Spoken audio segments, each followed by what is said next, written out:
இது Saturday Sunday Monday Tuesday அப்படி தொடர்ந்து எடுத்த வீடியோவாக இருக்கும். வாங்க பார்க்கலாமா. சாட்டர்டே வந்து ஆஃப்டர்நூன் போல் சித்தி வீட்டுக்கு போயிருந்தோம். அண்ணா ஊருக்கு வந்தவங்க ஸ்பெஷலாக கவனிச்சிருந்தாங்க. சண்டே வந்து ஒரு டூ வீக்ஸ் பிஃபோர் போட்டிருப்பேன். ஒரு மாமா தவறிட்டாங்க. அந்த பொண்ணுக்கு வந்து செகண்ட் மேரேஜ் பண்ணுறதுக்காக கொஞ்சம் மாப்பிள்ளை வீட்டில் அறிய போயிட்டு வந்திருந்தோம். மண்டே வந்து ரொம்பவே சூப்பராகவே போயிருந்துச்சு. மாதா கோயில் நம்ம வீட்டுக்கு மாடியில் வந்து ஒரு மாதா கோயில் தெரியுமா, அந்த கோயில் வந்து திருவிழா சொல்லியிருந்தாங்க. நானும் என் ஃப்ரெண்டும் போயிருந்தோம். சின்ன வயசில் இந்த சிலுவை மாதிரி போகிறதுக்கு என்ன நாங்கள் எப்படி சொல்லுவோம், இயேசுவின் ரத்தம் ரத்தத்தின் முத்தம் இப்படிலாம் சொல்லி நாங்கள் அப்போ அந்த சின்ன பிள்ளை விளையாடுவோம். ஆனால் மெயினாக போனது சாப்பிட்றதுக்காக போயிருந்தோம். எல்லா மதத்தை சேர்ந்தவங்க வந்து சாப்பிட்டுருந்தாங்க. ரொம்பவே சூப்பராக இருந்துச்சு.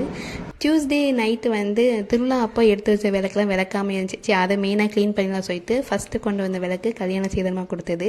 இந்த ரெண்டு விளக்கு இருக்குல்ல, இது வந்து அண்ணா எனக்கு பால் காய்ச்சிக்காக வாங்கி கொடுத்துருந்தாங்க. ரொம்பவே ஸ்பெஷல்னு சொல்லிக்கலாம். எல்லாமே நீட்டாக க்ளீன் பண்ணி வச்சுட்டு தூங்க போயிட்டு. இந்த வீடியோ பிடிச்ச சின்ன லைக் கொடுங்க. மறக்காம சேனல் சப்ஸ்கிரைப் பண்ணி பாருங்கள். நெக்ஸ்ட் ஒரு வீடியோவில் பார்க்கலாம். பாய்.